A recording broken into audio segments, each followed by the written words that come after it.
Ils l'ont fait sortir juste avant l'aube. Aucun avertissement, aucune discussion. Une fine couverture sur ses jambes. Un sac plastique avec des vêtements usés pressés dans ses mains. Kadiatu Kiboli n'a pas protesté. Elle avait appris que lorsque la société décide que vous êtes fini, votre voix ne compte plus.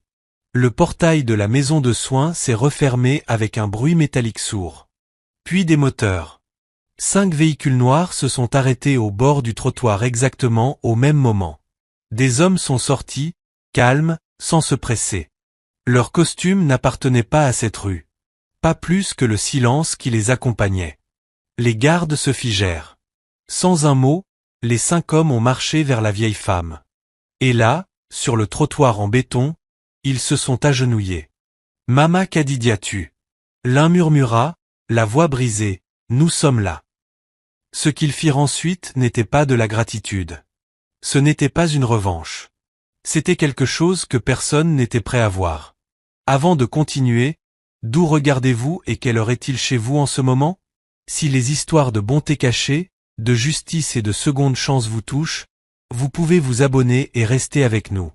Kadiatu Koulibaly n'avait pas prévu de devenir la mère de quelqu'un. La maternité, pensait-elle, exigeait des choses.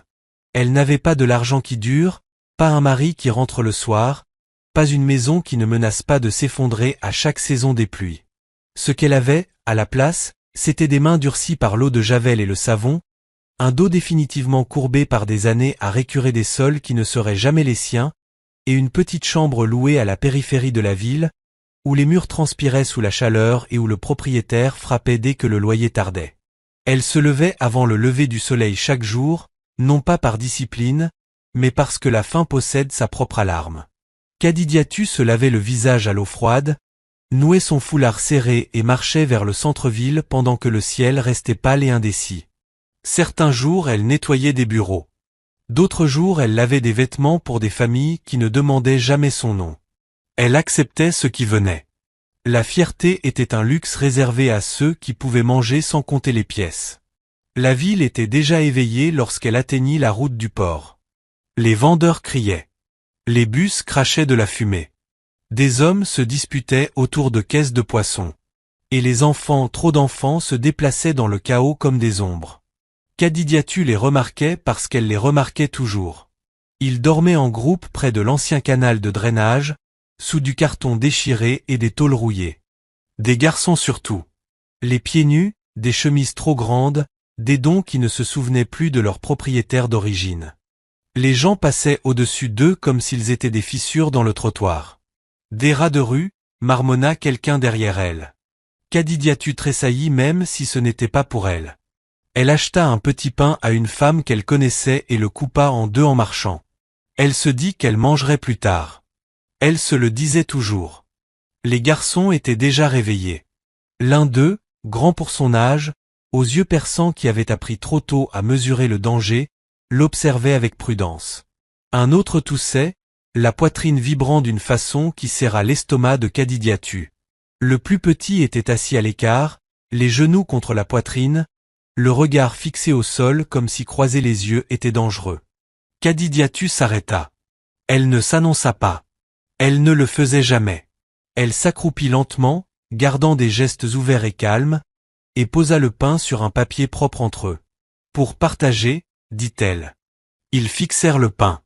La faim luttait contre la méfiance. Finalement, le grand garçon rompit le pain, comptant les morceaux avec le sérieux d'un adulte qui partage un salaire. Personne ne parla.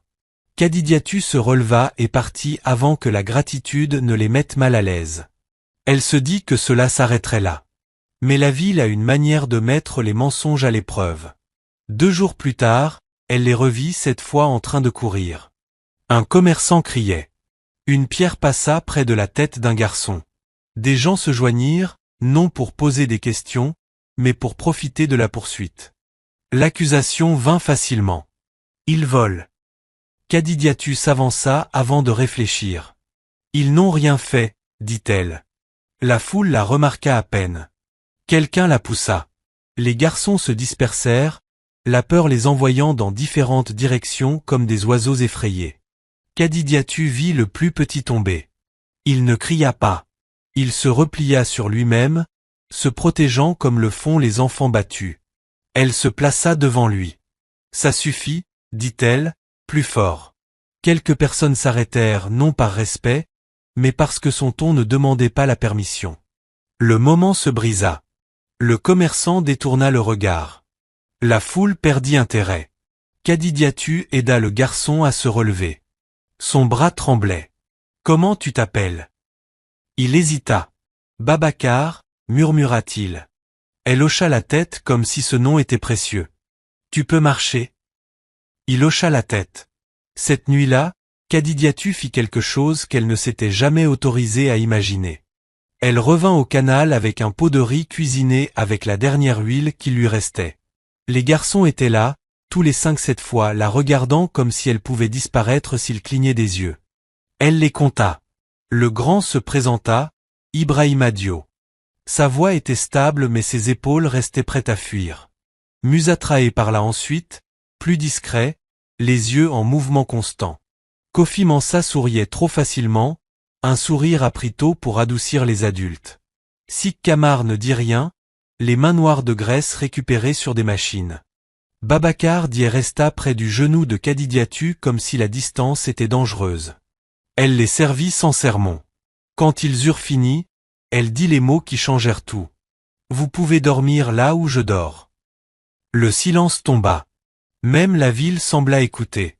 Ibrahima fronça les sourcils. « On n'a pas d'argent. » Kadidiatu hocha la tête. « Moi non plus. »« Ta maison » demanda Kofi. « Une chambre » corrigea-t-elle. « Une seule. » Ils échangèrent des regards. Des années d'abandon leur avaient appris à repérer les pièges. Musa demanda doucement. « Pourquoi » Kadidiatu pensa à 100 réponses puis les rejeta. Finalement elle dit la seule vraie. « Parce que je ne peux pas vous laisser ici. » Ils la suivirent d'abord à distance à travers des ruelles qui sentaient la pourriture et le sel, devant la mosquée dont les haut-parleurs grésillaient avec la prière du soir, puis dans l'escalier étroit menant à sa chambre au plafond bas et à l'air lourd. La pièce pouvait à peine contenir un adulte. 5 enfants la rendaient impossible. Kadidiatu étala un vieux tapis. Elle utilisa sa propre couverture pour couvrir Babacar. Elle s'assit contre le mur et ne dormit pas, écoutant des respirations inconnues remplir l'espace. La peur et l'espoir luttèrent en elle jusqu'à l'aube. Le lendemain matin, le propriétaire remarqua. « Qu'est-ce que c'est que ça » demanda-t-il en regardant les garçons comme des termites. Kadidiatu soutint son regard. « Ils sont avec moi. Ce sont des problèmes. »« La faim aussi » répondit-elle. Il la prévint. Les voisins chuchotèrent.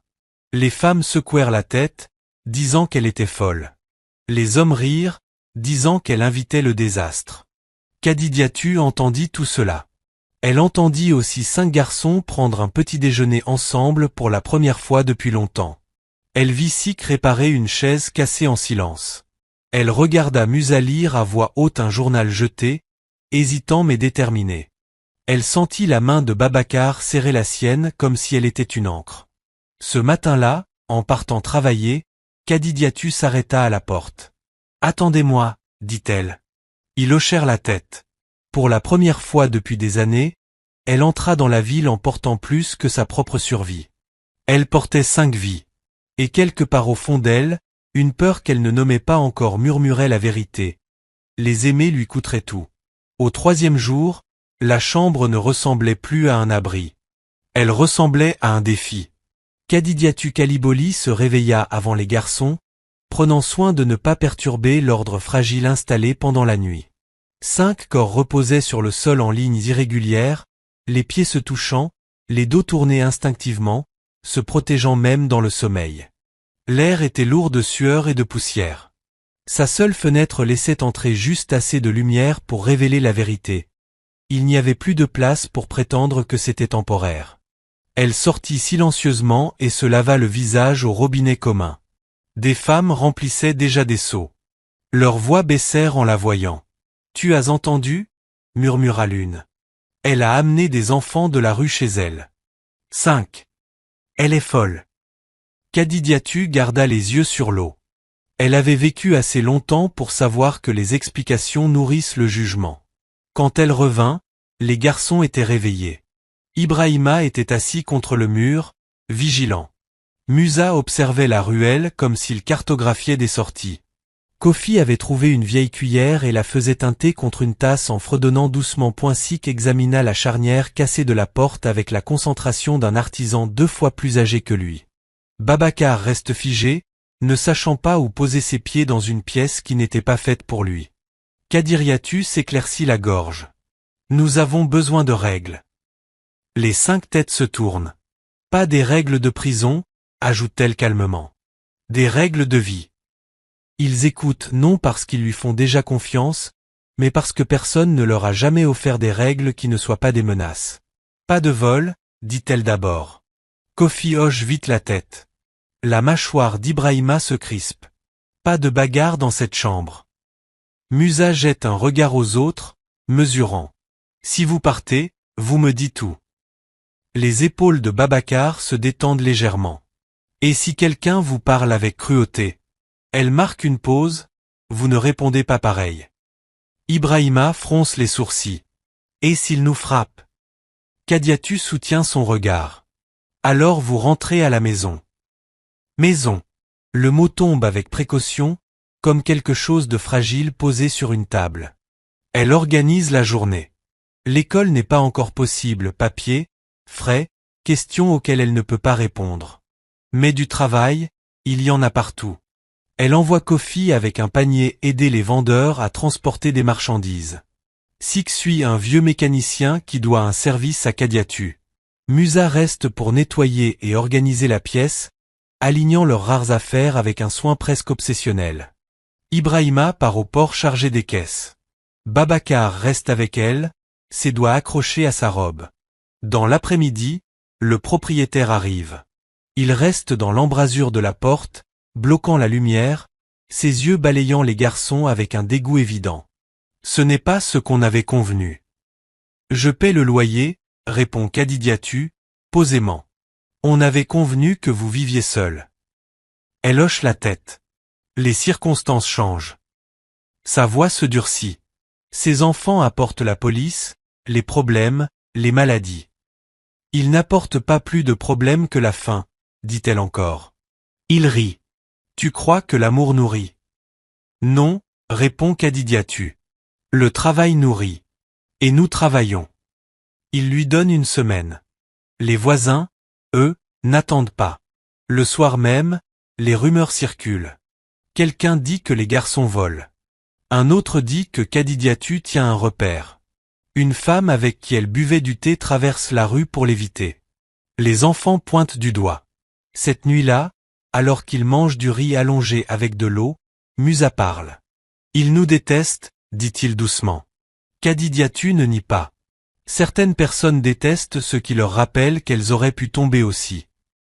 Ibrahima frappe le sol de la main. On devrait partir. Babacar relève brusquement la tête. Non. Tous les regards se tournent vers le plus petit. Elle ne nous a pas renvoyés, dit Babacar, la voix tremblante. Nous non plus, on ne la renvoie pas. Le silence suit. Quelque chose passe entre eux, une ligne tracée non par des mots, mais par la loyauté. Les jours suivants sont plus durs. Un policier arrête Ibrahima au port et le fouille sans raison. Musa est chassé du robinet par des garçons plus âgés qui l'insultent. Kofi rentre avec moins de pièces chaque soir, ses blagues devenant plus fines. Sik revient les mains couvertes d'huile, fier d'avoir réparé un générateur pour quelques restes. Babacar apprend la pièce par cœur, plaçant chaque objet exactement à sa place, comme si l'ordre pouvait les protéger. Kadidiatu les observe. Elle voit comment Ibrahima se place entre elle et les inconnus. Comment Musa écoute plus qu'il ne parle, absorbant le monde comme une preuve. Comment Kofi compte les pièces 2 fois, puis 3. Comment Sik répare ce que d'autres jettent. Comment Babacar sursaute aux voix fortes et se détend seulement quand sa main repose sur son épaule. Ils ne sont pas une seule histoire. Ils sont 5. Le 6e jour, les problèmes arrivent avec un sourire. Un homme se tient au coin de la rue, observant les garçons rentrer du travail. Bien habillés pour le quartier, chaussures propres, posture assurée. Quand Kofi passe, l'homme parle doucement. Tu gâches ton talent à porter des paniers. Kofi ralentit. Je travaille. L'homme sourit davantage. Il y a des moyens plus faciles. Kadiriatu remarque trop tard. Elle sent le changement dans l'air avant de voir la conversation. Cette nuit-là, elle parle fermement. Si quelqu'un vous propose de l'argent pour rien, vous refusez. Ibrahima détourne le regard. Musa plisse les yeux. Sik ne dit rien. Kofi avale sa salive. Babacar se rapproche d'elle. Ils recrutent là où l'espoir est mince, poursuit Kadidiatu. Et ils disparaissent quand les conséquences arrivent. Ibrahima finit par parler. Et si l'espoir est plus mince ici? Kadidiatu s'assied lourdement. Son corps lui fait mal. Ses mains sentent en permanence le savon et le travail. Elle n'a pas d'économie, pas de protection. Seulement une foi obstinée en quelque chose qu'elle ne sait pas nommer. Alors on l'épaissit, dit-elle. Cette nuit-là, après que les garçons se sont endormis, Kadidiatu ouvre la petite boîte métallique cachée sous son tapis. À l'intérieur, des pièces enveloppées dans un tissu et une enveloppe jaunie. Elle ne l'ouvre pas. Elle ne l'ouvre jamais. Il suffit de savoir qu'elle existe. Dans cette enveloppe se trouve une vérité vieille de 30 ans, une terre prise, des voix réduites au silence, et un moment où elle avait choisi la survie plutôt que la justice. Elle avait juré de ne jamais laisser un autre enfant payer pour ce choix. La pièce change lorsqu'elle se lève.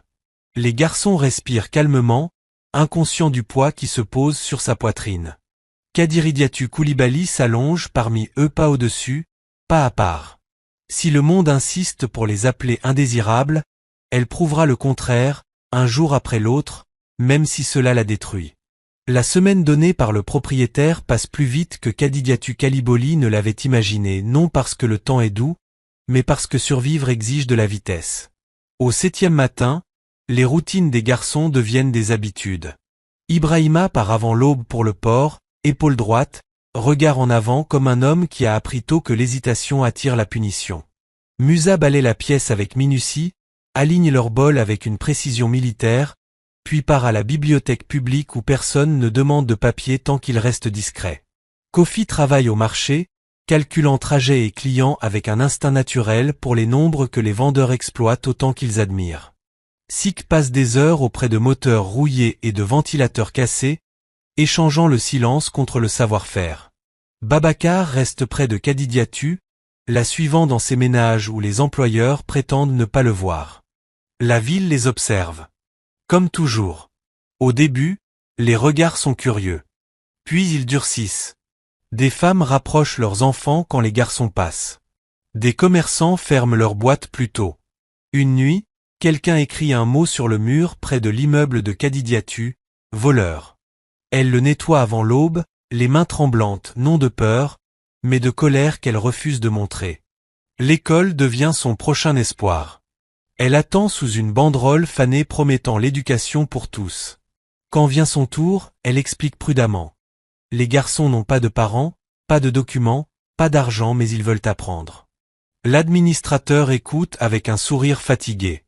Madame, les règles existent pour une raison. Les règles protègent ceux qui sont déjà dedans, répond Kadidiatu. Le sourire disparaît. Revenez quand vous aurez les papiers. Elle part sans discuter. Discuter demande du pouvoir. Cet après-midi-là, Ibrahima ne rentre pas à l'heure. Kadiriatu essaie de ne pas paniquer. Le port retarde tout. Les camions arrivent tard. Les hommes se disputent. Mais le soleil baisse, la pièce s'assombrit.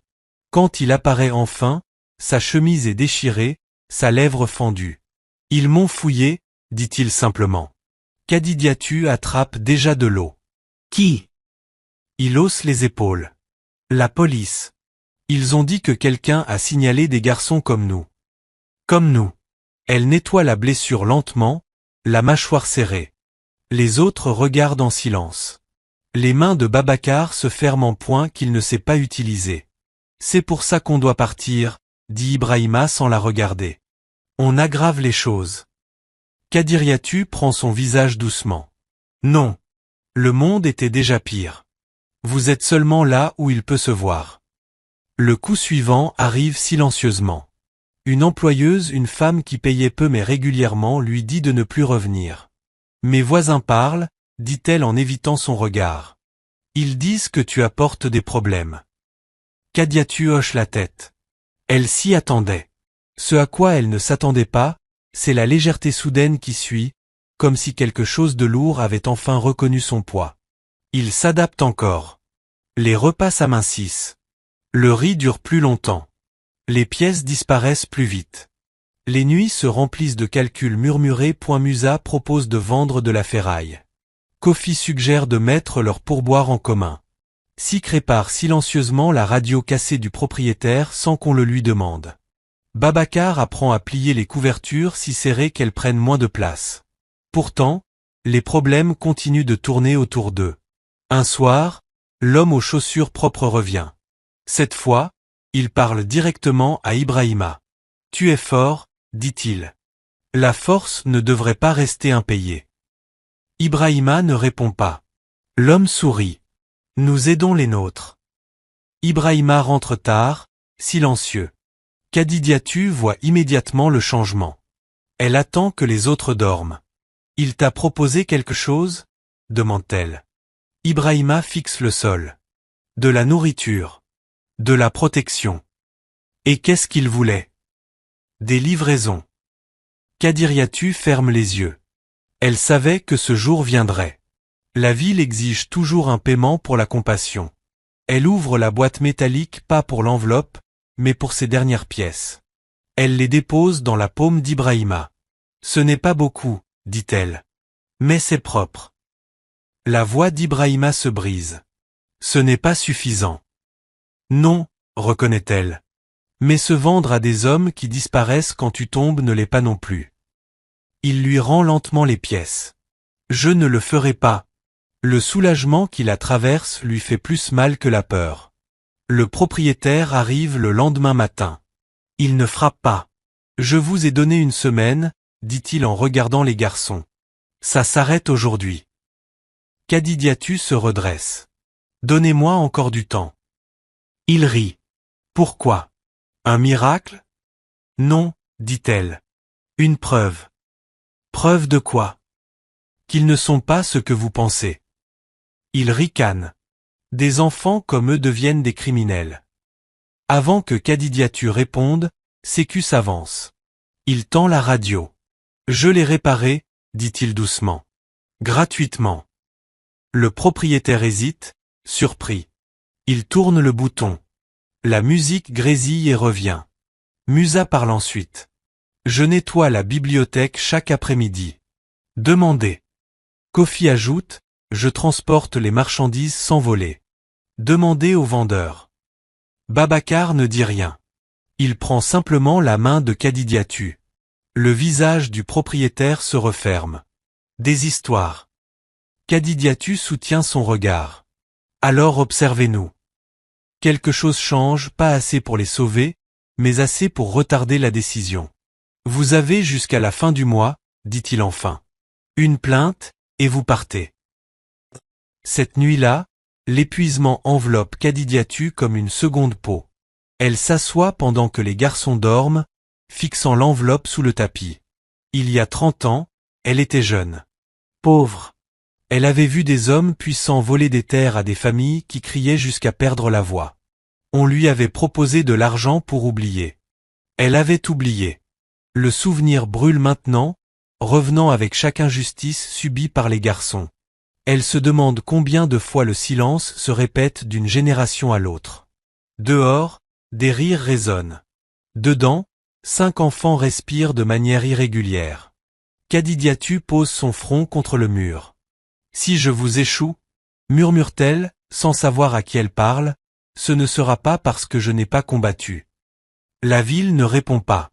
Mais quelque part, une chaîne de conséquences commence déjà à se former, silencieuse, patiente. L'accusation arrive un jour de marché. C'est toujours ainsi. Quand le bruit peut étouffer la vérité, quand la foule peut choisir un coupable rapidement. Kadidiatu vient de finir de nettoyer l'arrière d'un étal de poissons quand elle entend les cris se répandre. « Arrêtez-les ! Des voleurs. Attrapez-les. Ses mains se figent dans le seau. Elle sait avant même de voir. La peur a désormais un poids précis dans sa poitrine. Elle laisse tomber la brosse et se fraye un chemin dans la foule. Près des étals d'épices, un cercle s'est formé. Au centre, Kofi Mensah et Musa Traoré, pâles, les mains levées. Par terre, un plateau de piments renversé rouge dans la poussière comme du sang. Ils ont pris mon argent, crie le vendeur. Je les ai vus. Kofi ouvre la bouche, puis la referme. Musa secoue la tête, calculant déjà à quel point cela peut mal finir. Ils ne l'ont pas fait, dit Kadiriatu en entrant dans le cercle. Personne ne s'écarte volontairement. Elle force le passage, se plaçant devant les garçons. Tu les protèges parce qu'ils vivent avec toi, dit quelqu'un.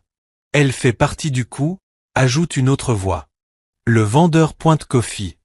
Fouillez ses poches. Des mains s'approchent. Non, dit Kadiriatu fermement. Un homme la pousse. Elle trébuche mais reste debout. Fouillez-moi, dit-elle soudain. La foule hésite. Quoi? Ricane le vendeur. Fouillez-moi, répète-t-elle en retournant son vieux sac. Quelques pièces tombent. Rien d'autre. S'ils ont volé, c'est ici, dit-elle. Sinon, vous les laissez. Le vendeur hésite, puis secoue la tête. Ils travaillent ensemble. Tout le monde sait que les enfants de la rue volent. Quelque chose casse en elle, pas bruyamment, mais complètement. Elle se place directement devant les garçons. Si quelque chose a été volé, dit-elle calmement, alors c'est moi qui l'ai volé. La foule se tait. Je suis leur tutrice. Leurs erreurs sont les miennes. Kofi halète. Mama. Ça suffit, dit-elle doucement. Le vendeur la regarde, surpris. L'excitation disparaît, remplacée par l'irritation. Il voulait du spectacle, pas de responsabilité. Quelqu'un se penche près de l'étal. Un petit paquet de pièces apparaît, caché sous un sac. Là, dit une femme. C'était là. L'accusation se dissout aussi vite qu'elle est née. Les gens haussent les épaules. Rient nerveusement. La foule se disperse. Mais les dégâts n'ont pas besoin de témoins. Kadiriatu sent les garçons trembler derrière elle. Elle les ramène sans parler, son bras serré autour des épaules de Kofi. Musa marche raide, enregistrant chaque humiliation. Dans la pièce, le silence retombe. Ils allaient nous frapper, dit Kofi d'une petite voix. Ils le feront encore, répond Ibrahima depuis le coin. Babacar, genoux contre la poitrine.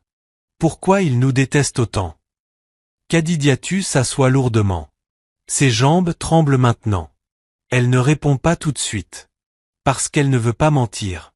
Parce que c'est plus facile que de demander pourquoi des enfants dorment dans la rue. Cette nuit-là, elle ne dort pas. L'accusation tourne dans sa tête comme un schéma. Elle reconnaît la forme, le blâme qui tombe sur les plus faibles, la vérité écrasée par la commodité. La même forme qu'il y a 30 ans. Elle prend la boîte métallique. Les garçons dorment. Elle sort l'enveloppe et la regarde longtemps. À l'intérieur, des copies de documents, titres de terrain, signatures, non puissants, preuve d'une expulsion forcée près de l'ancienne voie ferrée. Preuve que des hommes puissants ont menti pendant que des familles étaient chassées sous menace. Preuve qu'elle avait vu. À l'époque, on lui avait donné de l'argent pour se taire. Elle était jeune, seule, terrifiée. Elle avait accepté. La survie a duré. La justice, non. Maintenant, en voyant 5 enfants punis pour des crimes qu'ils n'ont pas commis, Kadiriatu comprend ce qu'elle a évité pendant des décennies. Le silence n'expire pas. Il se multiplie. Le lendemain, les conséquences arrivent. Un policier frappe. Poli. Presque ennuyé. Nous avons reçu une plainte. Vol. Enfant hébergé illégalement. Kadiriatu hoche la tête. Entrez. Il observe la pièce, les nattes, les vêtements réparés. Son regard s'attarde sur les garçons. Ils n'ont pas leur place ici. Ils ont leur place avec moi. Vous avez des papiers? Non. Il soupire. Vous compliquez mon travail. Et vous rendez leur vie impossible. Il détourne le regard. Nous surveillerons, dit-il avant de partir. Quand la porte se ferme, Musa parle doucement. Ça ne va pas s'arrêter. Kadidiatu sait qu'il a raison. Cet après-midi-là, elle se rend dans un vieux bâtiment près de l'hôpital. Un bureau d'aide juridique qui aide rarement des personnes comme elle. Elle attend des heures. Quand on la reçoit enfin, le greffier la regarde à peine. Nous ne prenons pas de dossier sans frais. Kadidiatu se lève pour partir, puis s'arrête. Et si j'ai des informations? Le greffier hésite. Quel genre? Elle pense à l'enveloppe. Oh non. Aux hommes restés libres. Dangereux, dit-elle. Il se pencha en arrière. Alors gardez-le. Kadidiatu repartit le cœur battant. À la maison, les garçons attendaient. Babacar courut vers elle le premier, le soulagement envahissant son visage quand elle revint. Ce soir-là, Kadidiatu les rassembla. Il y aura des jours comme aujourd'hui, dit-elle. Des jours où le monde décide qui vous êtes sans vous demander. Ibrahima la regarda. Qu'est-ce qu'on fait? Elle hésita, puis dit la vérité qu'elle avait apprise trop tard. On tient debout. Et quand tenir debout ne suffit plus, on se souvient. Elle ne leur parla pas de l'enveloppe. Pas encore. Certains fardeaux demandent du temps avant d'être partagés. Dehors, la ville continuait sans savoir qu'une ligne venait d'être franchie, silencieusement, dans une petite pièce près du port. La prochaine accusation ne se terminerait pas par le silence. Le temps n'adoucissait pas la ville. Il l'aiguisait. Les garçons grandissaient pas de la même manière, mais clairement. La faim étirait leur corps. Le travail durcissait leurs mains. La pièce étroite qui les engloutissait autrefois semblait rétrécir chaque mois. Kadidiatu observait ces changements avec une fierté mêlée d'une peur qu'elle ne nommait pas. Ibrahima devint plus grand que l'encadrement de la porte. Ses épaules s'élargirent au port. Son silence devint plus lourd. Les hommes lui parlaient différemment, à moitié avec respect, à moitié pour le tester. Musa lisait tout ce qu'il trouvait, manuels usés, journaux, affiches. Il posait des questions sur les lois, la propriété, pourquoi certaines signatures comptaient plus que d'autres. Il retenait les visages. Les noms. Kofi apprit les chiffres comme d'autres apprennent à se battre. Il calculait vite, négociait, partageait équitablement et cachait quelques pièces pour les jours difficiles. Son sourire ouvrait des portes, mais ses yeux mesuraient toujours le risque. Sécu devint silencieux d'une façon définitive. Il parlait aux machines, ventilateurs, radios, générateurs. Il démontait, réparait, apprenait la patience auprès de choses qui ne mentent pas. Quand ça refonctionnait, il souriait brièvement. Babacar changea plus doucement. Il dormait mieux. Il riait parfois. Mais les voix fortes le faisaient encore sursauter. Les mouvements brusques l'envoyaient chercher la main de Kadidiatu. Il suivait les règles comme si en briser une pouvait lui faire perdre sa place. Le travail les maintenait en vie. Pas en sécurité. L'homme aux chaussures propres revenait souvent. Il ne parlait jamais à tous en même temps. Il comprenait la séparation. Il trouvait Ibrahima seul au port, lui offrait un repas chaud. Il glissait des informations à Kofi. Il observait Sécu en silence parce que le silence était déjà une langue que Sécu comprenait. Kadidiatu sentit la pression monter, comme la chaleur avant l'orage. Un soir, elle les réunit. Écoutez-moi. La ville vous offrira des raccourcis. Ibrahima, bras croisés. Des raccourcis pour sortir de la faim. Oui. Et vers la tombe. Kofi ricana. Tous les boulots ne tuent pas. Non, dit-elle. Certains prennent plus de temps. Musa la fixa. Tu parles comme si tu savais. Le passé pressa contre sa poitrine. Elle le repoussa. Je sais assez pour vous dire ceci, rien donné sans travail ne vient sans chaîne. L'épreuve arriva vite. Une nuit, Ibrahima ne rentra pas. Kadidiatu attendit, marchant dans la pièce. Quand il entra enfin, essoufflé, il posa des billets sur la natte, plus d'argent qu'il n'en avait vu depuis des mois. J'ai gagné de l'argent. Kadidiatu demanda. Comment? Silence. Elle repoussa l'argent vers lui. Non. Ibrahima se crispa. Tu n'as même pas demandé comment. J'ai demandé qui. C'était juste une fois. C'est comme ça que ça commence. Il frappa le mur. On meurt de faim. Le mot pesa lourd. Parce qu'il était vrai. Kadidiatu se leva lentement. Tu crois que je ne le sais pas? Je compte vos respirations la nuit. Je compte les pièces jusqu'à ce que les chiffres se brouillent. Mais je ne troquerai pas votre avenir contre aujourd'hui. Sa voix trembla. Alors tu offres quoi? Elle alla à la boîte métallique. Les garçons observaient. Elle sortit l'enveloppe sans l'ouvrir. Je vous offre ceci, la vérité que le silence coûte plus cher que la faim. Musa se pencha. Qu'est-ce que c'est? Quelque chose que j'ai caché parce que j'avais peur. Quelque chose qui m'a appris ce qui arrive quand on accepte de l'argent pour détourner le regard. Elle remit l'enveloppe. Je ne l'ouvrirai pas encore. Mais si je le fais un jour, ce sera parce que le prix du silence sera devenu trop élevé. Ibrahima regarda l'argent, puis le lui rendit. Brûle-le. Elle secoua la tête. Non. On le rend.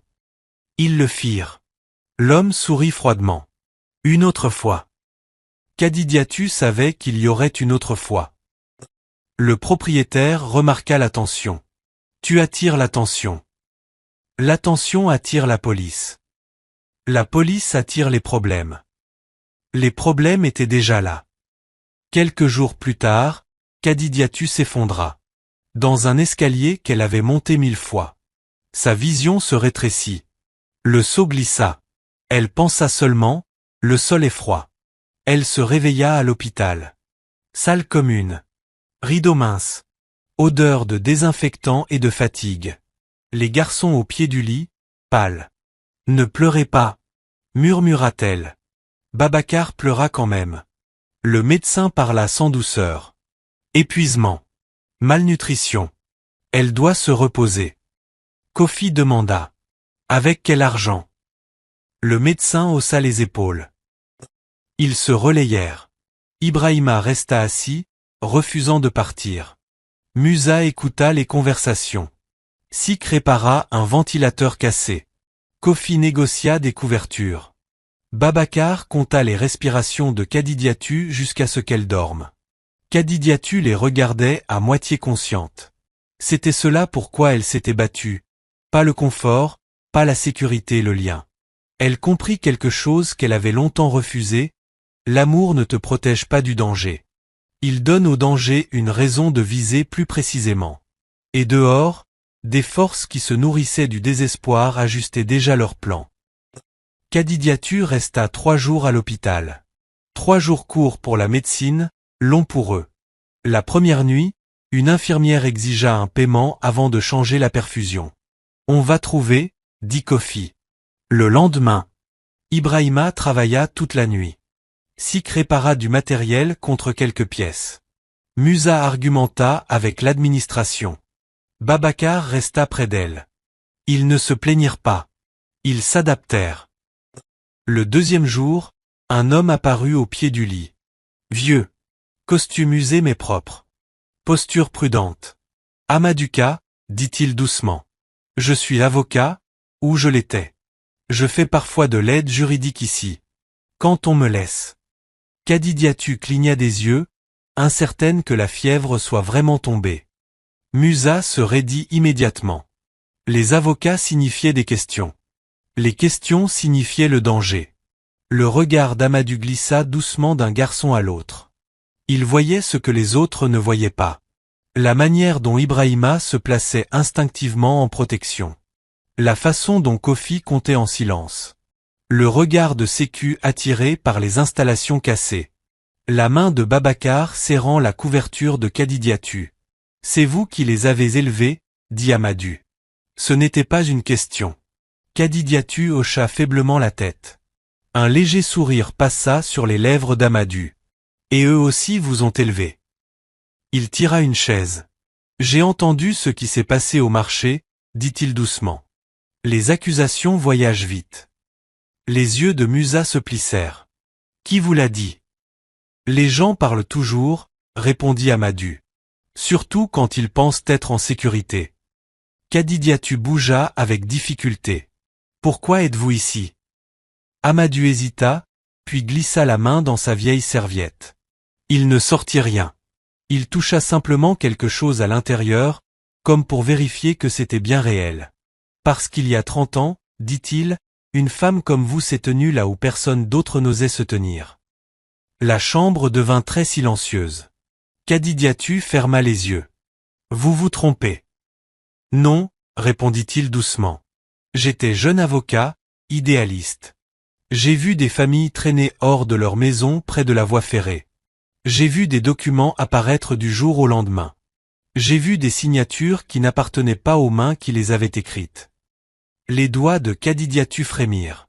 Il y avait un témoin, continua Amadou. Une femme de ménage. Pauvre. Seule. Elle a disparu après le report de l'audience. Musa se pencha. Qu'est-il arrivé à l'affaire? Amadou expira lentement. Elle a été enterrée. Le silence pesa contre les murs. Kadidiatu ouvrit les yeux. Pourquoi nous dire cela maintenant? Parce que j'ai reconnu votre visage dès que je vous ai vu dans ce service. Et parce que je vois l'histoire se répéter autour de ces garçons. Ibrahima parla enfin. Qu'est-ce que vous voulez? Amadou soutint son regard. Je veux savoir si la vérité existe encore.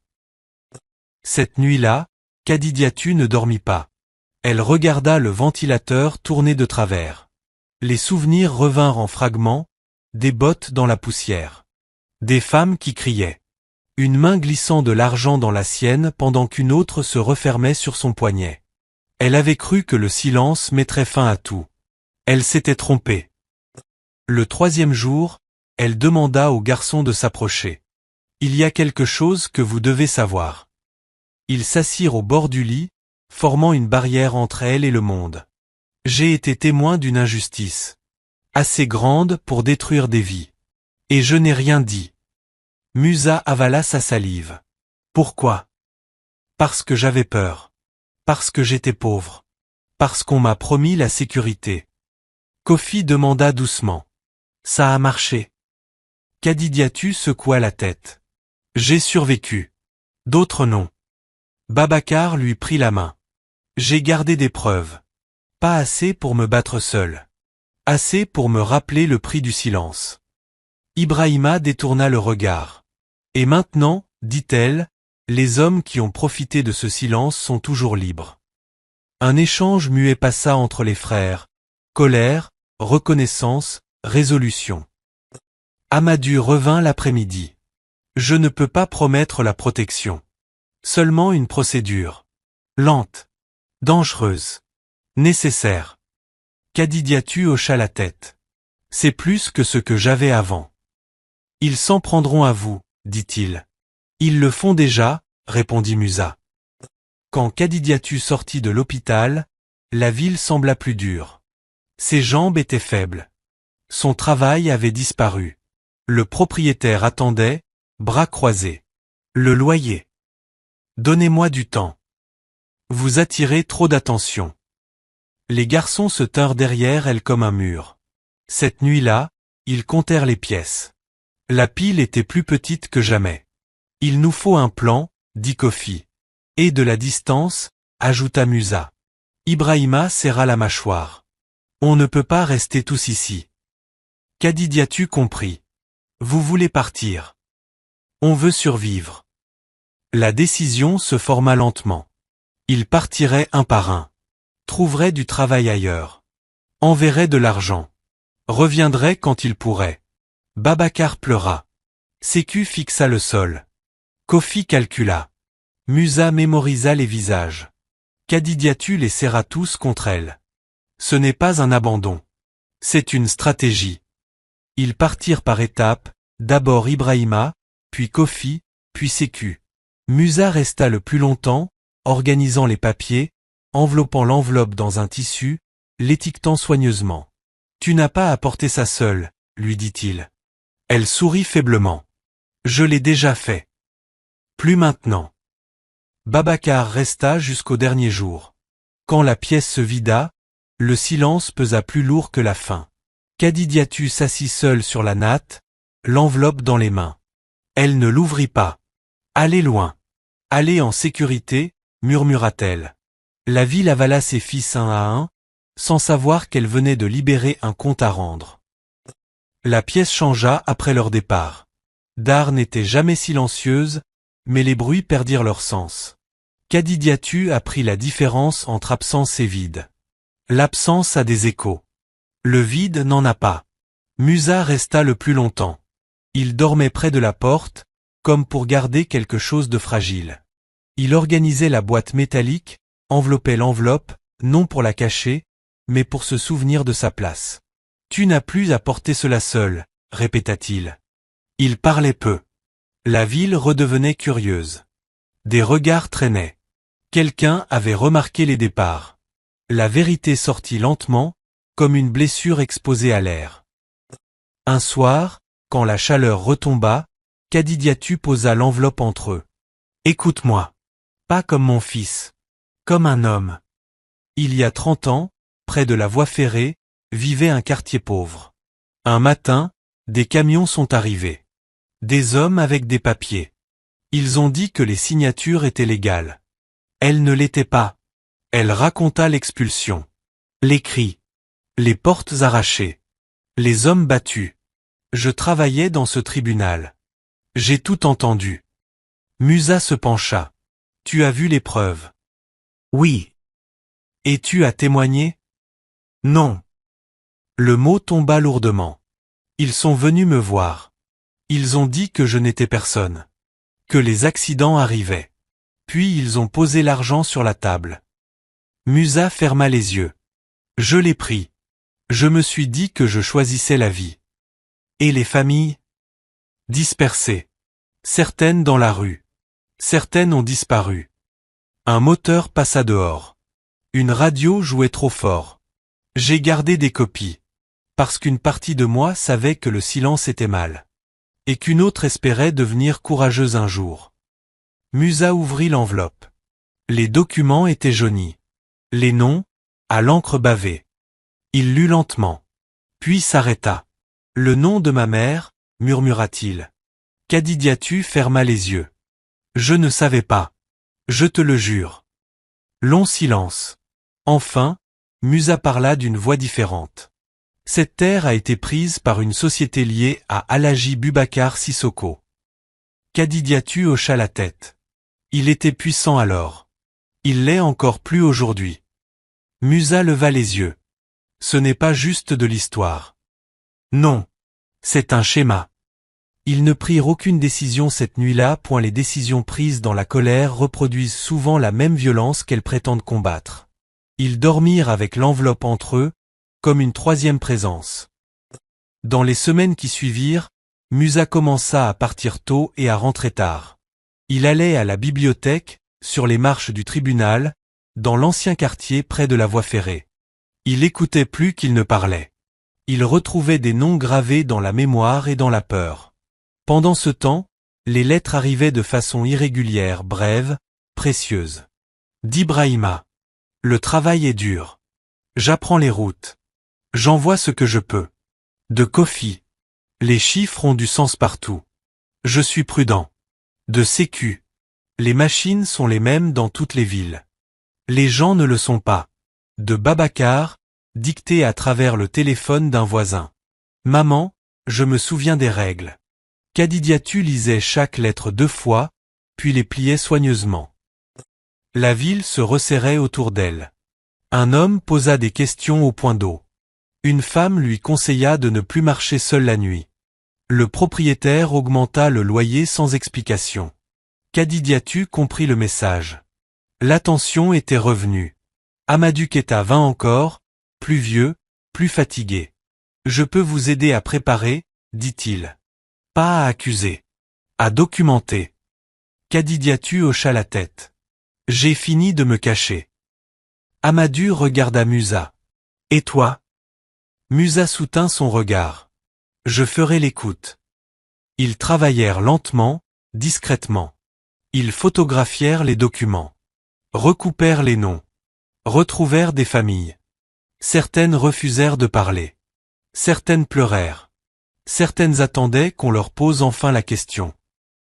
Un soir, Musa rentra pâle. Il nous surveille. Les hommes de Sissoko. Kadidiatu s'assit. Alors nous ne ferons rien d'imprudent.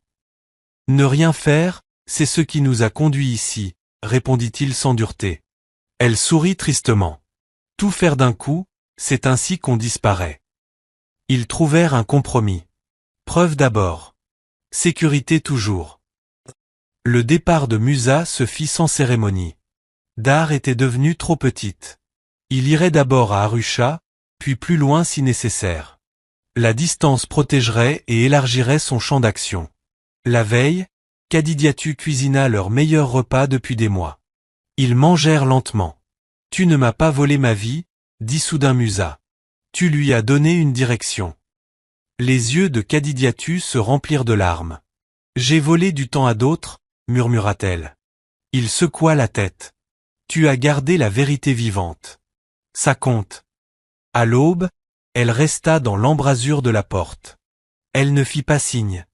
Elle regarda jusqu'à ce que la rue l'engloutisse. Seule à nouveau, elle remit l'enveloppe dans la boîte métallique. La vérité ne lui appartenait plus seulement. Elle circulait désormais de ville en ville, de main en main, de mémoire en mémoire. Et quelque part, des hommes qui avaient bâti des empires sur le silence commencèrent à sentir le sol se dérober sous leurs pieds. Les séparations ne se produisirent pas d'un seul coup. Elles se déployèrent lentement, pièce par pièce, souvenir par souvenir, jusqu'au matin où Kadidiatu Coulibaly réalisa qu'il n'y avait plus aucun pas à compter. Ibrahima envoya de l'argent en premier. Pas beaucoup. Jamais assez. Mais régulièrement. Il conduisait désormais des camions à travers les frontières, où les uniformes changeaient, mais pas la suspicion. Ses lettres étaient brèves. Je dors dans la cabine. C'est plus sûr. J'ai appris quelle route éviter. Kofi écrivait moins souvent, mais avec un optimisme aiguisé par la prudence. J'apprends comment les entreprises cachent leurs pertes. Les chiffres disent la vérité si on les interroge correctement. Les messages de sécu arrivaient tard, via des téléphones empruntés. Réparer un générateur aujourd'hui. Paiement honnête. Je parle peu. Ça me rend invisible. Babacar envoyait des messages vocaux dès qu'il le pouvait. Sa voix devenait plus grave, plus stable. Mais il terminait toujours par la même question. Maman, tu manges bien? Kadidiatu répondait à tous. Elle ne parlait jamais du riz devenu plus rare. Ni des coups plus fréquents du propriétaire. Ni de son corps qui se fatiguait plus vite. Ni du silence qui s'installait dans ses os la nuit. Elle choisissait ce que les mères choisissent toujours, protégées par omission. Le temps passa. Les mois devinrent des années. Dar changea comme les villes changent. De nouveaux bâtiments à côté d'anciennes blessures. De la peinture fraîche sur des fissures non réparées. Le port s'agrandit. Le marché devint plus bruyant. Et entre survie et mémoire, Kadidiatu vieillit. Ses mains se raidirent. Sa vue baissa. Le travail qui autrefois était rapide exigeait désormais des pauses. Les employeurs remarquèrent. Certains la remplacèrent sans un mot. D'autres cessèrent d'appeler. L'enveloppe resta. Sous la natte, enveloppée avec soin. Elle ne la retira pas, même lorsqu'elle dut changer de logement. Quand le propriétaire la força finalement à partir, trop de plaintes, trop d'attention, Kadidiatu ne protesta pas. Elle empaqueta ce qu'elle possédait et déménagea plus loin du centre, plus près des marges, là où l'on apprend à ne pas poser de questions. Elle se dit que c'était temporaire. Le temporaire s'étira. Musa devint plus difficile à joindre. Ses lettres venaient de villes différentes, de numéros différents. Chaque mot semblait peser pour survivre à une interception. Les progrès sont lents mais réels. Les gens se souviennent plus qu'ils ne l'admettent. Amadou vieillissait vite. Ses mains tremblaient davantage. Son optimisme s'amenuisait. Ils ont toujours le pouvoir, dit-il. Et la patience. Kadidiatu hocha la tête. Nous aussi. Mais la patience a un prix. Le jour où Kadidiatu tomba dans l'escalier et ne se releva pas tout de suite, elle sut que quelque chose avait changé. Un voisin la trouva des heures plus tard, confuse mais vivante. La clinique était surchargée. Le médecin parla franchement. Vous ne devriez pas vivre seul. Le mot seul avait un goût amer. Cette fois, la décision ne lui appartenait pas seulement. Ibrahima appela depuis une ville frontalière. Sa voix portait la culpabilité comme un grésillement. Maman, tu ne peux pas rester comme ça. Kofi rejoignit l'appel depuis une autre ligne. Il y a un endroit. Pas parfait, mais sûr. Babacar pleurait doucement en arrière-plan. Ainsi, Kadidiatou Koulibaly entra dans une maison de prise en charge. Ce n'était pas présenté comme tel. On appelait cela une résidence communautaire. Le bâtiment était ancien, la peinture fatiguée. Le personnel parlait gentiment certains jours, sèchement d'autres.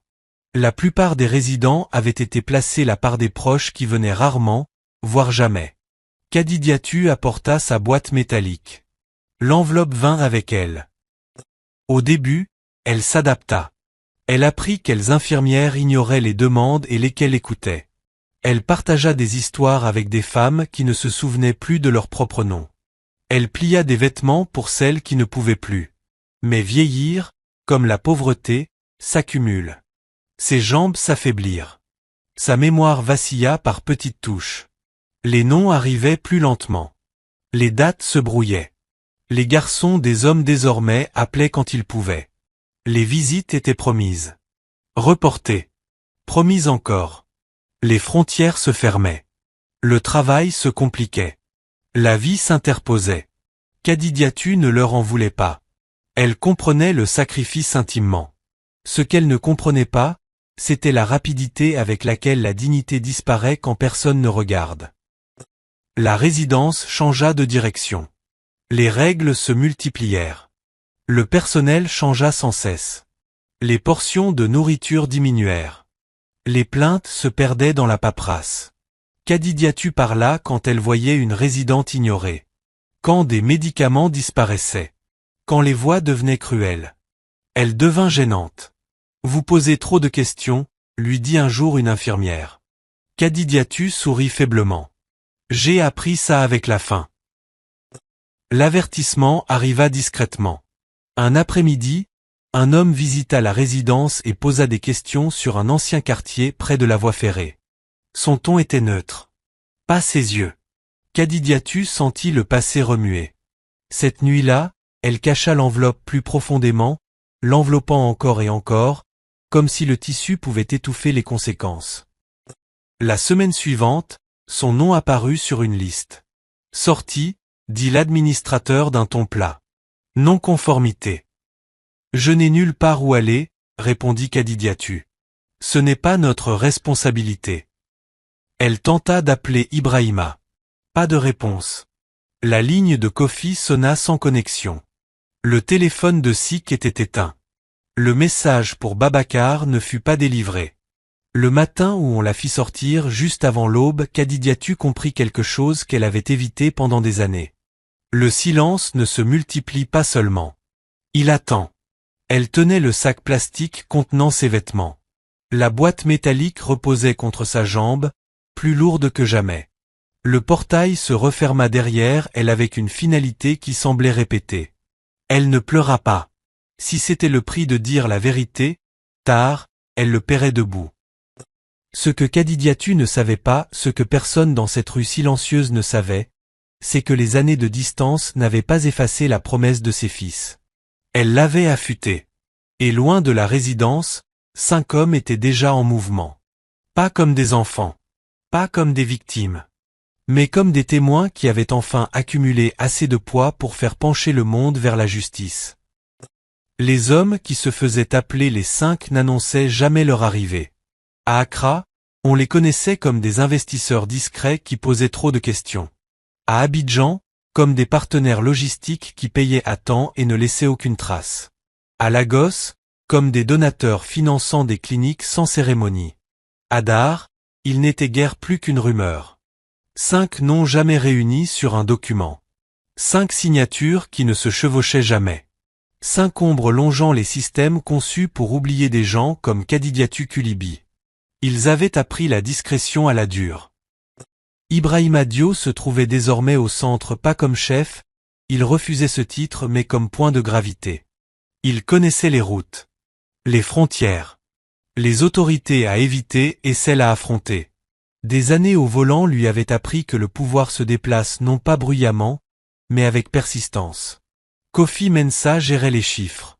Il lisait un bilan comme une confession, suivait les mensonges dans les décimales, repérait la peur dans les coups gonflés. Il n'oublia jamais les étals du marché ni la nuit où Kadidiatu avait repoussé l'argent sale. Musatra travaillait dans les archives de la mémoire. Cours en ligne, cours du soir, notes empruntées, il avait appris le droit par fragments. Il construisait des chronologies patientes, reliant témoignages et dossiers modifiés mais jamais totalement effacés. Sik Kamar construisait les machines qui les rendaient invisibles. Réseau sécurisé, générateur de secours, système redondant. Il réparait ce qui cassait et améliorait ce qui fonctionnait. Pour lui, la fiabilité était une forme de justice. Babacar Dié tenait le registre humain. Les visages. Les dates d'anniversaire. Les promesses. Il gérait les fondations, finançait des refuges, reconstruisait, nourrissait. Les chiffres sans nom font disparaître les gens, disait-il. Ils se réunissaient rarement. La distance les protégeait. Quand il le faisait, c'était bref, précis, jamais sentimental jusqu'à Dar. Le message arriva par un canal secondaire que Musa avait gardé actif pendant des années. Message transféré 2 fois. Sans contexte. Kadidiatu Kulibali sortit. Pas de famille. Tôt le matin. La pièce devint immobile. Ibrahima lut une fois. Puis encore. Le vieux réflexe fuir, se cacher, survivre apparut puis disparut. Ce n'était pas un moment pour l'instinct. C'était un moment pour l'alignement. Confirme, dit-il. Kofi tapait déjà. Sik vérifiait les routes. Babacar ouvrait une liste de contacts. Musa sortit un dossier mince daté de 30 ans. Confirmation rapide. Kadidiatu avait été sorti avant l'aube. La résidence invoquait le règlement. Le personnel refusait de commenter. Un homme lié à Alhaji Boubacar Sissoko était venu quelques jours plus tôt poser des questions absentes des registres officiels. Le schéma était familier. Ils ne se réunirent pas physiquement, mais via une ligne sécurisée. On la ramène à la maison, dit immédiatement Babacar. Définie maison, répondit Kofi. Quelque part en sécurité. Quelque part où elle n'est pas effacée, ajouta Musa calmement. Si on agit maintenant, on s'expose avant que les preuves soient prêtes. Ibrahima écouta. Les deux sont vrais, dit-il. Alors on fait les deux. Les tâches furent réparties sans cérémonie. Sik réorganisa des véhicules ordinaires, propres, anonymes. Kofi déplaça des fonds discrètement via des salaires légitimes. Babacar contacta un réseau de soignants de confiance. Musa prépara un dossier pas encore pour déposer, mais pour tenir. Ibrahima arriva en dernier. Il ne se rendit pas immédiatement à la résidence. Il observa les gardes, les rotations, les angles morts où les caméras mentent. Il se souvint d'avoir été un enfant trop surveillé et appliqua la leçon à l'envers. Quand les véhicules s'arrêtèrent enfin, ce fut avec précision. 5 voitures. Même moment. Moteur discret. Aucun insigne. Des costumes faits pour disparaître dans n'importe quelle ville. Ils ignorèrent les gardes, l'attention était une monnaie qu'ils refusaient de dépenser. Kadidiatu Kulibali était assise en fauteuil près du portail. Une couverture fine sur les genoux. Un sac plastique à ses pieds. La boîte métallique contre le tibia, comme une vieille amie. Elle semblait plus petite que dans leurs souvenirs. Ibrahima s'agenouilla le premier pas comme un geste, comme un réflexe. « Maman, dit-il, la voix stable et brisée à la fois. On est là. » Les autres suivirent. 5 hommes à genoux sur un béton qui avait autrefois écorché leurs genoux d'enfant. Kadidiatu les regarda. Ses yeux parcoururent les visages, les années. La reconnaissance arriva lentement. Puis d'un coup. Ibrahima, Kofi, Séku, Musa, Babacar. Ses mains tremblaient. Babacar les prit doucement. Ils n'expliquèrent pas. Les explications pouvaient attendre. Ils la soulevèrent avec précaution comme on soulève l'histoire et partirent. Pas de cris. Pas de discours. Juste le mouvement juste.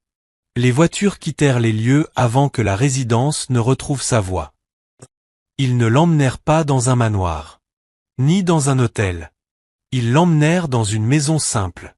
Rampe plutôt qu'escalier. Lumière plutôt qu'écho.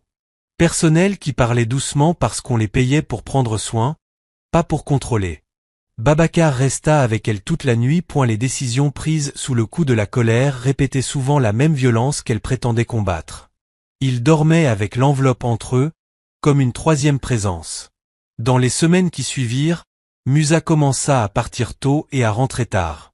Il visita la bibliothèque, les marches du tribunal, l'ancien quartier près de la voie ferrée. Il écoutait plus qu'il ne parlait. Il retrouva des noms gravés dans la mémoire et la peur. Pendant ce temps, des lettres arrivaient de manière irrégulière, brèves, précieuses.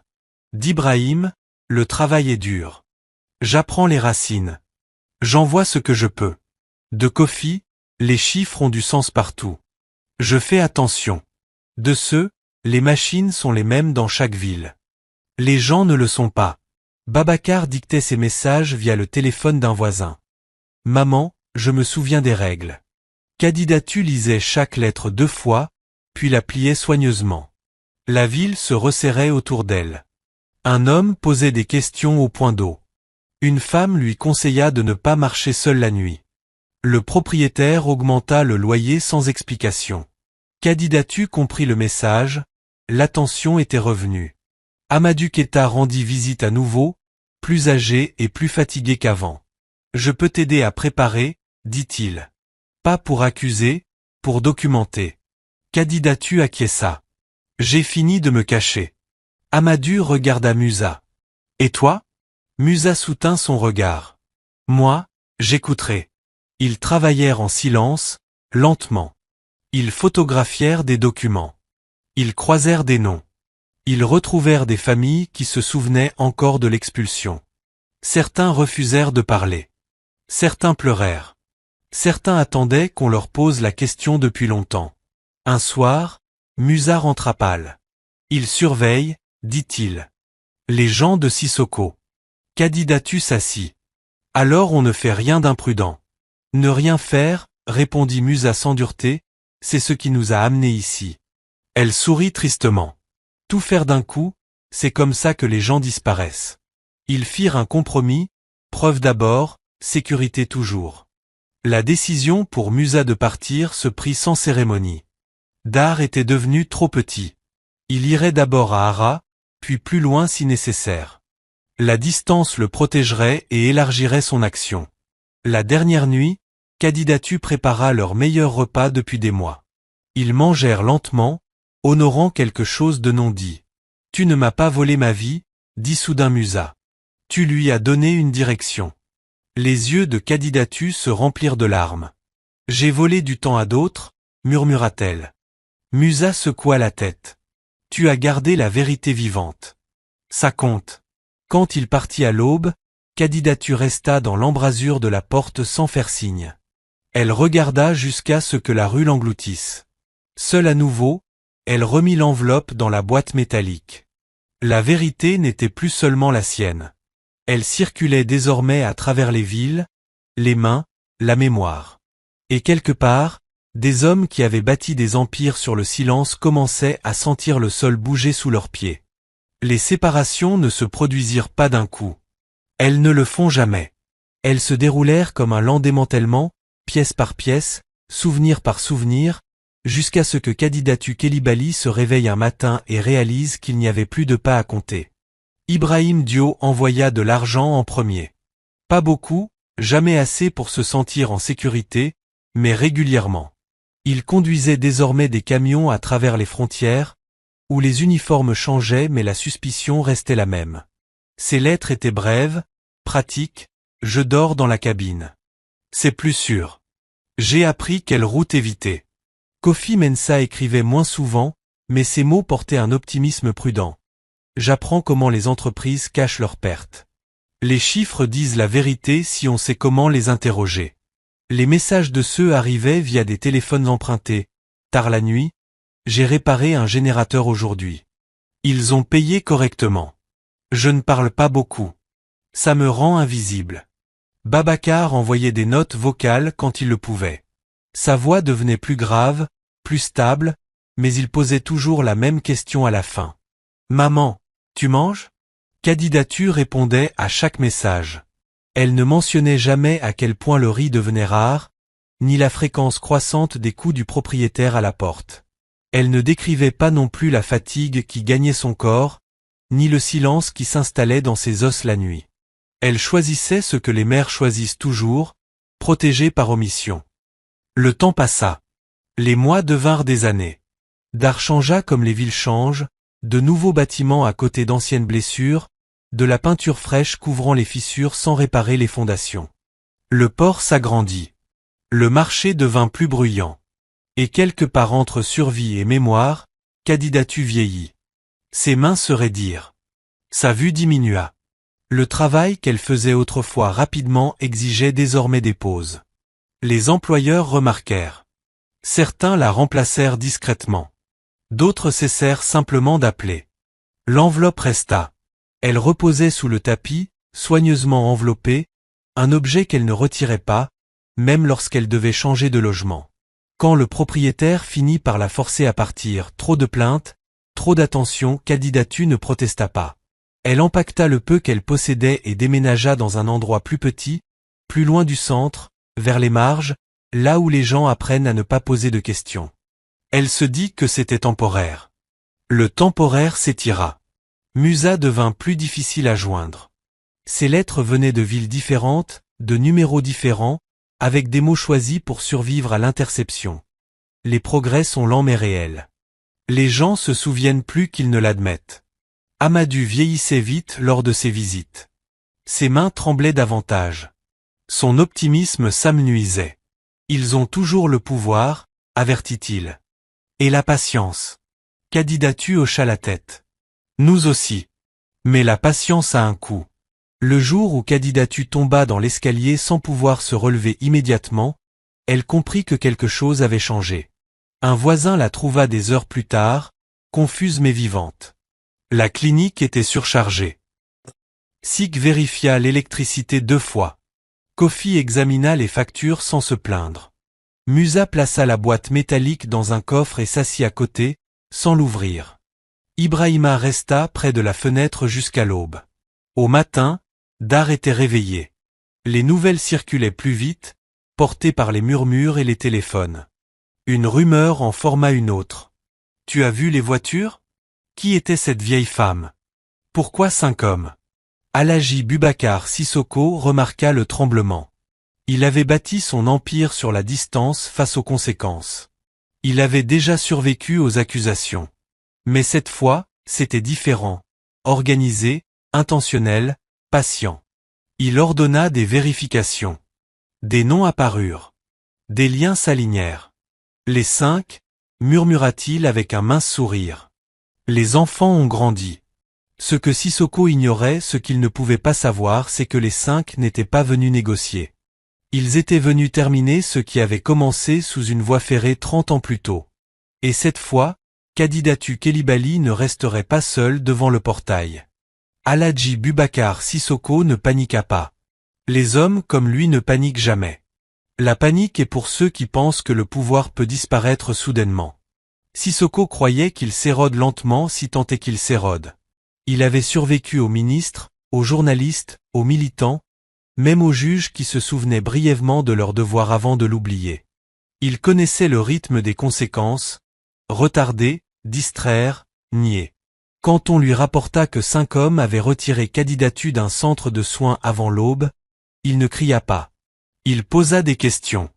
Qui a signé le transfert? Personne.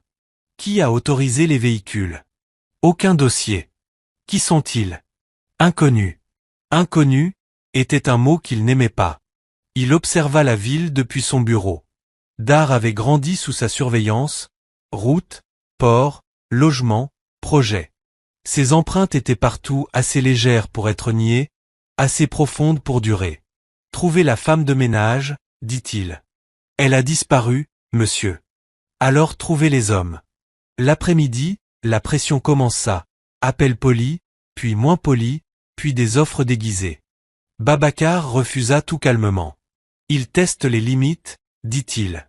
Chaque test laisse des données, répondit Kofi. Musa étala des documents. Chronologie, non, un réseau trop dense pour être ignoré. Ils ne vont pas s'arrêter à la pression. Ils vont essayer de la discréditer. Kadidatu, enveloppée dans un châle, resta silencieuse, mais lucide. Ils attaquent toujours le témoin. C'est plus facile que d'attaquer la vérité. La première attaque arriva 2 jours plus tard.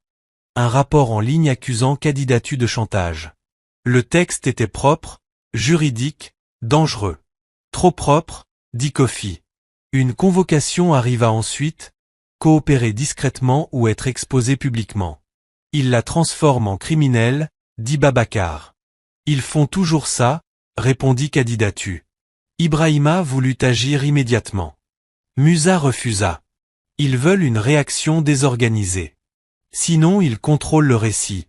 Ils choisirent une voie étroite, apparaître, mais pas seul. Répondre, mais pas à tout. Forcer le système à choisir entre spectacle et procédure. Kadidatu se prépara avec dignité. Une robe simple. Les cheveux tressés lentement. S'ils essaient de t'humilier, murmura Babacar, rappelle-toi que tu as élevé 5 hommes qui ont appris la patience dans la faim. Elle sourit. Je m'en souviens. Au rendez-vous, les questions devinrent plus dures. Pourquoi garder ces documents? Parce qu'ils étaient à moi. Pourquoi maintenant? Parce que le silence expire. Qui vous finance? Ma conscience. Puis l'accusation. Avait-elle demandé de l'argent à Sissoko pour garder le silence? Avez-vous une preuve? Demanda-t-elle. Musa posa un dossier, copie, date, corroboration. Les téléphones se levèrent. L'histoire se divisa, fraude ou vérité enterrée depuis des décennies. Sissoko observa. Ils sont prudents. Trop prudents. La pression continua, filature, message codé, visage inconnu. Après minuit, Kadidatu parla à Musa. Je n'ai jamais voulu devenir un champ de bataille. Tu l'as toujours été. Tu as simplement refusé de te rendre. Elle le regarda. Promets-moi une chose. Quand ça deviendra bruyant, ne laisse pas ça devenir cruel. C'est la ligne qu'on tient, répondit Musa. Dans son bureau, Sissoko préparait son prochain mouvement, convaincu de contrôler la faim. Ce qu'il n'avait jamais appris à reconnaître, c'était une détermination qui grandit lentement, hors de sa portée. Les 5 avaient attendu 30 ans. Ils pouvaient attendre encore un peu. Ils décidèrent de disparaître sans s'effacer. C'est Musa qui formula l'idée, calmement, en traçant des lignes sur une carte étalée sur la table. La maison était silencieuse, hormis le bourdonnement bas et régulier de l'alimentation de secours de Sikh. Dehors, Dar respirait à son rythme habituel, inconsciente de la chorégraphie minutieuse qui se déroulait à l'intérieur. Nous restons assez visibles pour qu'ils ne puissent pas la faire disparaître, dit Musa en tapotant le centre-ville. Mais assez invisibles pour qu'ils ne puissent pas nous coincer. Ibrahima hocha la tête. Il comprenait le mouvement. Il savait quand être vu et quand devenir simplement du trafic. On alterne, dit-il. Aucun schéma. Kofi ajouta des chiffres sans lever les yeux. Je garde l'argent banal, salaire, facture, loyer. Rien de spectaculaire. Babacar regarda vers la chambre où Kadidatu dormait. Et elle? Elle vit, répondit simplement Musa. C'est ça l'essentiel. Kadidatu se réveillait avec des matins qui semblaient empruntés. La lumière passait à travers des rideaux choisis pour la douceur plutôt que pour l'apparence. Le thé arrivait avant même qu'elle ne le demande. Ses jambes devenaient plus fortes grâce à des exercices prudents. Elle apprit la maison par le toucher et le son, le grincement près du couloir, la marche à réparer, la brise qui passait par une fenêtre au crépuscule. Elle apprit aussi les limites de la protection. Quand elle marchait dehors, les téléphones se levaient. Quand elle s'asseyait dans un café, les conversations s'interrompaient. La gentillesse existait, mais la curiosité aussi, aiguisée par les rumeurs. Elle gardait la tête haute et des réponses courtes. Je vais bien. Je me repose. Je n'ai pas peur. C'était la dernière phrase qui surprenait le plus. Musa travaillait comme une ombre avec une mémoire. Il rencontrait d'anciens habitants du quartier de la voie ferrée dans des lieux choisis pour le confort plutôt que pour le secret. Cour d'église, arrière-salle de tailleur, cour d'école après la fermeture. Il écoutait des histoires comprimées par le temps en nœuds serrés de douleur. Il n'enregistrait que si on le demandait. Il ne promettait jamais de résultat. Ils ont pris notre maison, dit une femme d'une voix stable, mais ils n'ont pas pris nos noms. Musa écrivit le nom avec soin. Amadou Keita le rejoignit quand ses forces le permettaient. Ensemble, ils comparaient leurs notes, reliant témoignages et documents ayant survécu aux inondations, aux incendies et à l'indifférence. Ils découvrirent un schéma. Société écran changeant de nom, signature récurrente, responsable qui montait et descendait sans jamais disparaître complètement. L'affaire n'est pas un événement, dit Amadou. C'est un système. Les systèmes tombent quand on les nomme, répondit Musa. Pendant ce temps, la pression changeait de forme. Une lettre officielle arriva pour Kadidiatou, froide, demandant une nouvelle clarification. Babacar la lut, la mâchoire serrée. Ils veulent t'épuiser. Kadidiatou sourit légèrement. Ils arrivent trop tard. Elle assistait à certaines réunions et en refusait d'autres, toujours avec conseils et témoins. Elle racontait la même histoire à chaque fois. La constance devint son bouclier. Ibrahima remarqua que les observateurs changeaient, de nouveaux hommes, les mêmes chaussures. Des voitures qui restaient puis disparaissaient. Il ajusta les itinéraires, les horaires, sa posture. Il dormait peu. Sik renforça le silence, système redondant, alarme discrète, formation du personnel à remarquer l'absence plutôt que le bruit. Quand une caméra s'éteignit 2 secondes une nuit, il trouva la coupure avant qu'elle ne compte. Kofi suivait l'argent derrière la pression. Un don retiré ici, un parrainage annulé là. De petites punitions pour signaler l'influence.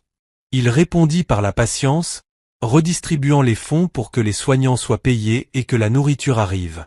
Pas de titre, pas d'applaudissements. Babacar passait les soirées avec Kadidiatou, lisant quand ses yeux fatiguaient. Il choisissait des histoires de gens qui avaient enduré sans être célébrés. Quand elle dormait, il triait les lettres, voisins, anciens amis, inconnus voulant aider. Le passé refusait de rester enterré. Un soir, Musa rentra tard, transformé par quelque chose d'inattendu. Ils m'ont trouvé, dit-il doucement. Qui? Demanda Ibrahima. Quelqu'un de l'expulsion. Un employé administratif. Il était jeune. Il est vieux maintenant. Il veut parler. La rencontre eut lieu en plein jour, près d'enfants qui jouaient. Les mains du vieil homme tremblaient. Nous avons falsifié des dates, avoua-t-il. Nous avons détruit des dossiers. J'ai gardé une copie par peur. Je ne savais pas à qui la donner. Il posa un dossier sur la table. Musa ne le toucha pas immédiatement. Pourquoi maintenant? Parce que mon petit-fils dort par terre. Parce que je vois votre mère aux informations. Parce que le silence ne laisse pas dormir. Le dossier combla un vide qu'il ne savait pas combler. Plus tard, Kadidiatou le tint entre ses mains, calme. Je me souviens de son visage. Il ne nous regardait pas. Elle posa le dossier à côté de l'enveloppe portée pendant 30 ans. 2 poids enfin équilibrés. L'avertissement arriva le lendemain, message anonyme, menaçant sans être explicite. Sik traça son origine vers un relais lié à d'anciens partenaires des sociétés de Sissoko. Ils sont frustrés, observa Kofi. Les erreurs augmentent quand la patience disparaît. Ou la violence, répondit Ibrahima. Ils s'ajustèrent encore. Kadidiatou insista pour assister à une petite rencontre communautaire. Si je me cache maintenant, il gagne. La réunion était simple, chaises en plastique, voix calme, quelques caméras.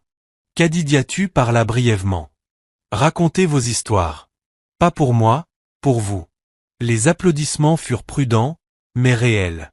Sur le chemin du retour, un homme s'approcha trop près. Ibrahima se plaça aussitôt devant elle. L'homme murmura une excuse et disparut, laissant un goût métallique de danger.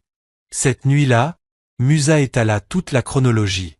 Elle était complète. Documents, témoignages, flux financiers, intimidation reliant passé et présent. Nous sommes prêts. Prêts pour quoi? Demanda Babacar, même s'il le savait. Pour le moment qu'il ne contrôle pas. Une confrontation publique avec des règles. Ils vont essayer d'empêcher, dit Ibrahima. Bien sûr, répondit Kofi. C'est comme ça qu'on sait que ça compte. Kadidiatou écouta, les mains jointes. Ne faites pas de moi le centre, dit-elle. Faites de la vérité le centre. Musa acquiesça. Ils choisirent un lieu, assez officiel pour obliger la présence, assez public pour empêcher l'effacement. Les invitations partirent avec preuve à l'appui. Le système réagit comme prévu, retard, objection, demande de report. Ils refusèrent poliment. La veille de l'audience, Kadidiatou dormit mal. Babacar resta avec elle jusqu'à l'aube, tenant sa main comme lorsqu'il était enfant. Je suis fier de toi. Je suis fier de ce que tu es devenu. Dans la ville, Sissoko préparait sa stratégie, convaincu que le bruit pouvait noyer la mémoire. Mais une vérité portée patiemment pendant 30 ans, tenue par plusieurs mains, transforme la patience en élan. Le matin de l'audience arriva sans cérémonie. Ciel pâle, bruits ordinaires d'une ville qui s'éveille à des routines où la justice n'est pas toujours prévue. Kadidiatou s'habilla lentement, geste précis. Babacar noua son foulard comme elle l'aimait, simple, sûr. Elle se regarda dans le miroir sans chercher la force, elle chercha la stabilité. Dehors, Ibrahima vérifia le périmètre. Kofi contrôla message et compte une dernière fois. Sik testa des systèmes silencieux. Musa resta à part, relisant la même page sans la voir. Ils avaient fixé les règles, pas de discours hors de la salle, pas de confrontation sans témoin, pas d'improvisation sauf nécessité et surtout, pas de recul. Le bâtiment choisi n'était ni grand ni caché, une annexe administrative près du centre-ville, murs marqués d'anciennes affiches et de peintures récentes. Il avait été choisi précisément parce qu'il n'appartenait à personne d'assez important pour le fermer discrètement. À leur arrivée, des gens étaient déjà là, journalistes avec de petites caméras, habitants avec des dossiers pliés, anciens résidents du quartier de la voie ferrée, plus âgés désormais, mais se tenant plus droit que leurs souvenirs ne le permettaient point. Les téléphones se levèrent, les murmures se tressèrent dans l'air. Kadidiatou entra, soutenue par Babacar et Musa, avançant sans se presser. Elle ne souriait pas. Elle ne fronçait pas les sourcils. Elle se tenait comme elle l'avait toujours fait, comme quelqu'un qui a appris que la dignité ne dépend pas des lieux. À l'intérieur, les responsables feuilletaient des dossiers. Un greffier appela les noms, les sièges se remplirent. Puis Alhaji Boubacar Sissoko arriva. Il entra comme toujours, assez tard pour être remarqué, assez tôt pour contrôler le ton. Son costume était impeccable. Son sourire, maîtrisé. Il salua ceux qui comptaient et ignora les autres. Quand son regard trouva Kadidiatou, il resta une demi-seconde de trop. La reconnaissance passa. Puis le calcul. Les déclarations d'ouverture furent procédurales, date, compétences, objet. L'avocat de Sissoko parla avec aisance d'un malentendu et d'affaires anciennes déjà réglées. Il évoqua la compassion pour une femme âgée confuse, influencée par d'autres. Kadidiatou écouta sans interrompre. Puis ce fut le tour de Musa. Il ne haussa pas la voix. Il n'accusa pas. Il présenta. Il déroula la chronologie, document d'abord, témoignage ensuite, schéma enfin. Il nomma les sociétés écrans, montra comment les noms changeaient sans que les propriétaires changent. Il afficha des signatures apparaissant à des décennies d'intervalle sur différents transferts de terres. Ce n'est pas une erreur, dit Musa calmement. C'est une méthode. La salle bougea. L'avocat de Sissoko objecta. Procédure, pertinence, délai. La présidence rejeta une fois, puis deux. Alors Sissoko parla lui-même. Madame Koulibaly, je compatis à vos difficultés, mais ces accusations. Ce ne sont pas des accusations, interrompit Kadidiatou calmement. Ce sont des souvenirs avec des preuves. Un murmure monta. Sissoko sourit légèrement. Vous avez accepté de l'argent. Kadidiatou hocha la tête. Oui. La salle se figea. Vous voyez, dit Sissoko en se tournant légèrement. Elle l'admet. Kadidiatou ne détourna pas le regard. J'ai accepté de l'argent pour me taire. Et le silence a fait exactement ce pour quoi il a été payé. Sa voix ne trembla pas. Il a effacé des familles. Il a appris aux enfants que les maisons peuvent être prises sans conséquence. Il m'a appris que survivre sans vérité est une longue punition. La présidence se pencha. L'avocat ricana. Témoignage émotionnel. Kadidiatu soutint son regard. Alors expliquez pourquoi le nom de votre client apparaît sur chaque transfert. Musa posa le dossier du greffier sur la table. Ce document a été caché pendant 30 ans. Pas par ma cliente. Par un employé qui avait peur. Aujourd'hui, il parle. Le greffier se leva, tremblant mais droit. Il confirma signature, date, pression. Le sourire de Sissoko disparut. Puis vint la manœuvre attendue, une porte latérale s'ouvrit. Suspension temporaire pour raison de sécurité. Menace vague, tactique familière. La salle explosa. Non. Laissez-la parler. 30 ans. Les téléphones montèrent. Les directs commencèrent. Kadidiatu se leva lentement. Si vous suspendez, dit-elle, vous prouvez pourquoi cela compte. Hésitation. L'agent recula. L'audience continua. Puis cela arriva. 5 hommes se levèrent, pas ensemble, pas théâtralement. Un par un, depuis des rangées différentes, comme des témoins répondant à un appel répété toute une vie. Ibrahima se leva d'abord. J'étais un enfant sous un pont quand Kadidiatu m'a accueilli. J'ai appris les racines, pas le crime. Kofi se leva. J'ai appris les chiffres avec la faim. J'ai appris l'équité avec elle. Sik se leva. J'ai appris à réparer ce que les gens jettent. Y compris nous. Babacar se leva. J'ai appris que les noms comptent. Le mien a compté parce qu'elle l'a prononcé. Enfin Musa se leva non comme conseiller, mais comme fils. Ma famille a perdu sa maison lors de l'expulsion dont vous parlez. Elle ne me connaissait pas. Elle m'a quand même nourri. La salle était silencieuse. Caméra fixée. Journaliste penché. L'avocat murmura à Sissoko. Lui ne calculait plus, il évaluait les dégâts. Puis les 5 firent l'inattendu. Kofi posa un document. Nous ne sommes pas ici pour demander la clémence. Nous sommes ici pour proposer une résolution. Babacar suivit. Nous avons acheté le centre d'accueil d'où Kadidiatu a été expulsé. Un souffle parcourut la salle. Ibrahima continua. Nous avons sécurisé un financement pour restituer les terres aux familles survivantes via compensation légale, pas des faveurs. Sik ajouta doucement. Chaque transaction est transparente. Musa conclut. Nous ne cherchons pas le pouvoir. Nous le rendons. La présidence fixa. Qui êtes-vous? 5 voix répondirent, non à l'unisson, mais en harmonie. Les enfants que personne ne voulait. Dehors, la foule gonfla. Sissoko se leva brusquement. C'est une mise en scène. Kadidiatu le regarda vraiment. Non. C'est un retour. L'audience fut levée, non suspendue, mais accélérée. Enquêtes annoncées, comptes gelés, non demandés. Sissoko partit sans serrer de main. Dehors, les caméras encerclèrent.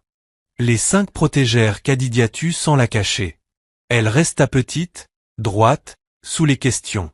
Pourquoi maintenant? Parce que la vérité est patiente. Et nous aussi. Cette nuit-là, la ville diffusa les images encore et encore. Sissoko resta seul dans son bureau, regardant une ville qu'il ne contrôlait plus comme avant. Il avait sous-estimé 2 choses, le temps et l'amour qui refusent de rester petits. L'audience ne s'arrêta pas avec la salle vide, elle déborda. Le soir, la ville était plus bruyante qu'elle ne l'avait été depuis des années, pas par célébration, mais par reconnaissance. Radio, téléphone, vidéo partagée. Des noms enterrés revinrent dans les conversations.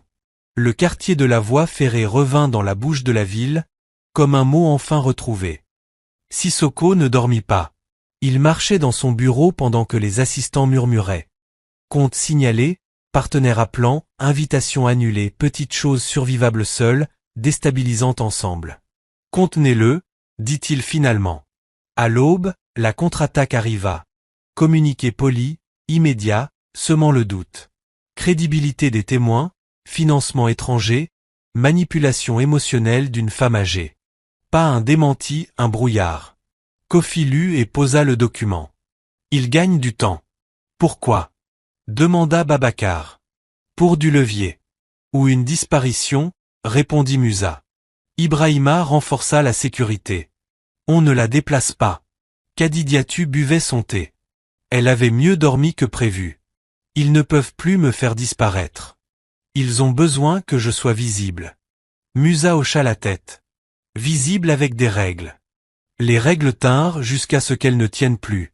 En milieu de matinée, une injonction d'urgence suspendit l'enquête pour examen procédural, manœuvre familière déguisée en neutralité. L'objectif, refroidir l'élan, transformer l'indignation en fatigue. Mais dehors, les gens vinrent quand même. Anciens habitants du quartier de la voie ferrée, petits groupes puis plus grands. Photos fanées, parfois seulement des noms. Les journalistes suivirent.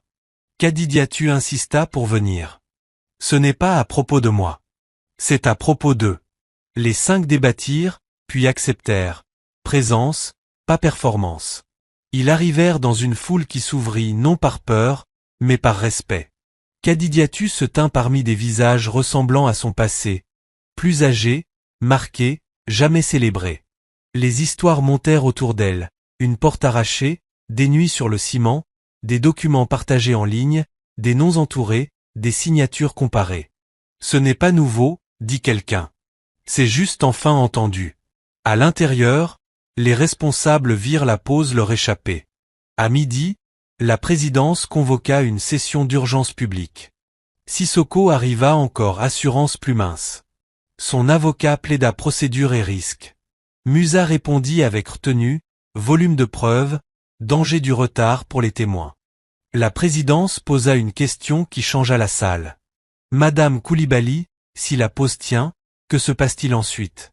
Kadidiatu se leva lentement. Alors les gens apprennent. Ils apprennent que les règles protègent ceux qui peuvent attendre, et que la justice est quelque chose qu'on demande aux pauvres de reporter. Le silence suivit, dedans comme dehors. Et la foule commença à chanter. Pas de slogan, pas de revendication, mais des noms. Noms de famille, noms de rues effacées. Les noms revenaient dans l'air. La présidence avala sa salive. La pause était levée. L'avocat de Sissoko objecta.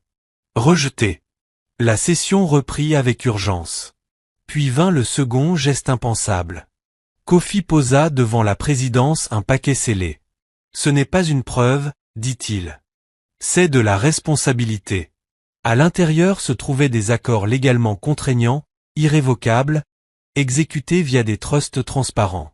Ils engageaient des fonds pour restaurer et indemniser les familles déplacées par l'expulsion de la voie ferrée, indépendamment du résultat de l'audience.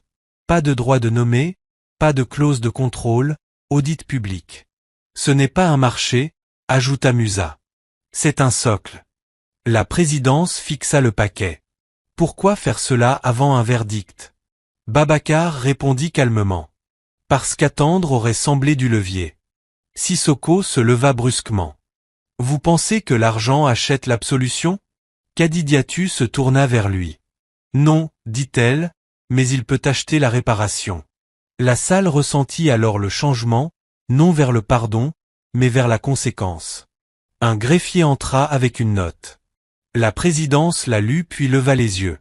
Les autorités bancaires ont gelé les comptes liés aux sociétés écran nommées, annonça-t-il. En attente de vérification. Un murmure monta. Le téléphone de Sissoko vibra. Il l'ignora. Son avocat murmura avec urgence. Il secoua la tête, trop tard pour rester calme maintenant. Je demande une suspension, dit l'avocat. Refusé, répondit la présidence. Le témoignage reprit. Court, net, indéniable.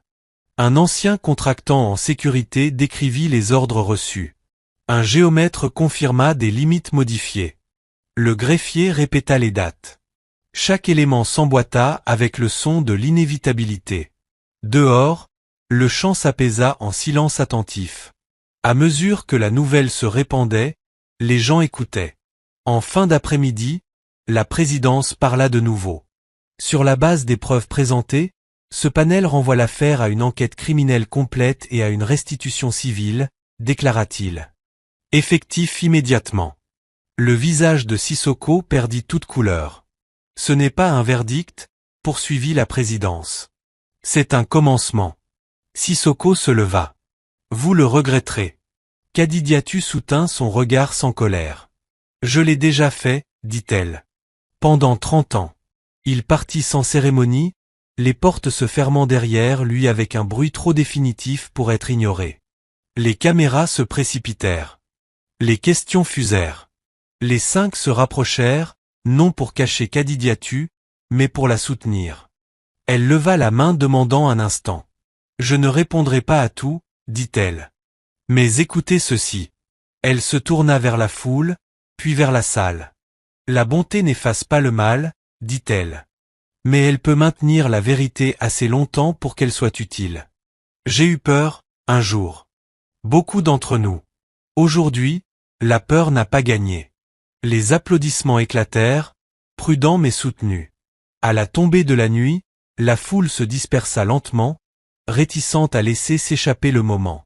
Les familles restèrent, échangeant des numéros, planifiant les étapes suivantes. Les journalistes déposèrent des articles avec un soin qu'ils ne consacraient pas habituellement à de tels sujets. Chez elle, Kadidiatou se reposa tandis que les hommes faisaient un compte-rendu discret. Sik vérifiait les systèmes. Kofi confirmait les transferts. Musa rédigeait des documents. Ibrahima montait la garde. Babacar préparait le dîner. Kadidiatou les appela. Vous avez fait plus que me protéger, dit-elle. Vous avez rendu quelque chose que je pensais avoir perdu. Quoi? Demanda Babacar. Mon courage, répondit-elle. Cette nuit-là, Dar dormit fenêtres ouvertes, l'air chargé d'une nouvelle possibilité. Ce n'était pas exactement de l'espoir, expliqua-t-elle. L'espoir avait été promis trop facilement auparavant. C'était de la reconnaissance. Et la reconnaissance, une fois partagée, a une manière de demander le reste. Les jours suivants ne se précipitèrent pas vers le bonheur. Ils avancèrent prudemment, comme si la ville elle-même avait appris la retenue. Les enquêtes s'étendirent lentement, avec une lenteur qui semblait délibérée plutôt qu'entravante. Les dossiers furent demandés, puis redemandés. Des noms apparurent là où ils n'avaient jamais été publics. Certains responsables démissionnèrent discrètement. D'autres parlèrent trop. Le processus n'offrait pas la satisfaction d'une conclusion nette, mais il offrait autre chose, une continuité durable. Kadidiatou retrouva des matins ordinaires. La douce douleur dans ses genoux lui rappelait qu'elle était encore là. Babacar maintint la routine douce, jamais oppressante, toujours proche. Il lui lisait quand ses yeux se fatiguaient, et elle le corrigeait lorsqu'il mal prononçait des noms qu'elle portait depuis des décennies. La maison devint un lieu de calme mesuré, ni forteresse, ni spectacle. Le centre d'accueil fut le premier changement visible. En une semaine, sa direction fut remplacée par un conseil indépendant. Le personnel qui traitait les résidents comme des fardeaux fut renvoyé. Les salaires furent standardisés. Les livraisons alimentaires augmentèrent. Les rampes remplacèrent les marches. L'enseigne fut retirée et remplacée par une temporaire en attendant la finalisation des papiers. Les résidents observaient les changements avec suspicion, échaudés par des années de déception. Kadidiatou visita discrètement, sans caméra. Elle s'assit avec des femmes qui ne se souvenaient de rien et des hommes qui se souvenaient trop. Elle plia à nouveau le linge, non par obligation, mais parce que c'était juste. Lorsque les derniers papiers arrivèrent, le nouveau nom apparut sur l'enseigne, sans cérémonie, centre d'accueil Kadidiatou. Elle effleura les lettres et ne dit rien. La fondation suivit, lente, prudente, publique. Babacar insista sur la transparence. Pas de miracle, juste des systèmes qui ne disparaissent pas. Les fonds furent alloués aux réparations de logements, frais scolaires, aides juridiques et soins médicaux. Chaque subvention nécessitait nom et suivi. Chaque rapport était publié. Pas de fanfare, pas de portrait, seulement du travail. Les familles du quartier de la voie ferrée commencèrent à recevoir des avis, pas des promesses, mais des confirmations. La compensation n'était pas égale. Le temps avait trop pris, mais la reconnaissance arrivait avec des signatures indélébiles. Musa assista à la première audience civile sans Kadidiatu. « Tu n'as pas besoin de voir ça, lui dit-il doucement. « J'ai vu assez, répondit-elle. Il présenta avec le calme de celui qui a attendu assez longtemps pour parler avec précision. Le greffier témoigna à nouveau, plus assuré. Le géomètre confirma les limites. Le schéma se confirma. Sissoko n'apparut pas ce jour-là. Quelques semaines plus tard, il vint avec moins d'assurance. La salle ne se pencha plus vers lui. Il parla de malentendus et de générosité, nia l'intention, évita les noms. La présidence écouta. Le processus continua. Toute la justice ne vint pas d'un coup. Certains comptes furent débloqués lentement. Certains partenariats se dissolurent sans explication. Certaines conséquences prendraient des années. Mais la direction était claire, et la direction comptait. Les 5 ne célébrèrent pas. Ils se retrouvèrent un soir dans la cuisine, debout car s'asseoir semblait trop définitif. Le travail à venir était désormais plus calme, plus lourd différemment. On continue, dit Kofi. Lentement. Ibrahima hocha la tête. Prévisible. Sik ajouta. Durable. Musa regarda par la fenêtre. Et bienveillant. Ils étaient d'accord. Kadidiatu les rejoignit, s'appuyant légèrement sur le bras de Babacar. Vous avez fait ce que je ne pouvais pas, dit-elle. Vous avez terminé quelque chose que je portais seulement. Ibrahima secoua la tête. Vous avez commencé. Non, répondit-elle doucement. Je l'ai survécu. Ils partagèrent un repas sans discours, riz, légumes, rire arrivant prudemment, puis restant. La ville remarqua la différence, discrètement. Les journalistes posèrent de meilleures questions. Un administrateur scolaire demanda des conseils pour inscrire des enfants sans papier. Une clinique demanda comment demander un soutien sans publicité. Les gens qui avaient appris à chuchoter commencèrent à parler normalement. Kadidiatu reçut des lettres. Certaines la remerciaient, d'autres s'excusaient. Beaucoup racontaient simplement des histoires qu'ils n'avaient jamais cru entendre. Elle les lut et les remit dans l'enveloppe qu'elle portait depuis 30 ans, désormais archive vivante. Un après-midi, elle demanda à visiter l'ancienne voie ferrée. Ils y allèrent calmement. Les rails étaient toujours là, rouillés mais obstinés. De nouveaux bâtiments se dressaient là où se trouvait Holmes. Kadidiatu ferma les yeux et écouta. « Je peux les entendre, dit-elle. Ils parlent encore. » Babacar serra sa main. Leur existence fut reconnue tandis que les semaines se transformaient en mois. La santé de Kadidiatu se stabilisa. Elle bougeait plus facilement. Elle riait plus souvent. Certaines nuits, elle dormait sans rêver. Les 5 organisèrent leur vie autour du travail plutôt qu'à l'écart. Ibrahima réduisit ses parcours et forma les autres. Kofi enseigna aux jeunes vendeurs à lire les contrats. Sécu construisit des systèmes pour les cliniques qui échouaient avec élégance plutôt que de manière catastrophique. Musa encadra des étudiants qui posaient des questions difficiles. Babacar voyageait entre les centres, insistant sur les noms et à l'écoute. Il ne se qualifiait pas de héros. Il se disait responsable. À l'anniversaire de l'audience, un petit rassemblement eut lieu au centre d'accueil. Non annoncé, non filmé. Les résidents s'assirent à l'ombre. Les soignants se tinrent à proximité. Quelques familles du quartier de la voie ferrée étaient présentes, accompagnées d'enfants qui ne se souvenaient pas d'avoir dormi sur le béton. Kadidiatu parla brièvement. « J'ai eu peur un jour, dit-elle. La peur m'a maintenue en vie, mais elle m'a aussi rendue silencieuse. La bonté m'a gardée humaine, et la patience, la vôtre, a rendu la vérité possible. » Elle fit une pause, puis ajouta. « Ne laissez pas passer 30 ans. » Les applaudissements suivirent, doux et sincères. Ce soir-là, alors que le soleil descendait, Kadidiatu s'assit sur le porche avec Babacar. La boîte métallique reposait à ses pieds, désormais plus légère, son contenu partagé. « Regrettes-tu quelque chose ?» demanda-t-il. Elle considéra la question avec soin. « Je regrette le silence, dit-elle. Et je regrette d'avoir cru que j'étais seul. » Il hocha la tête. « Et maintenant ?» demanda-t-il.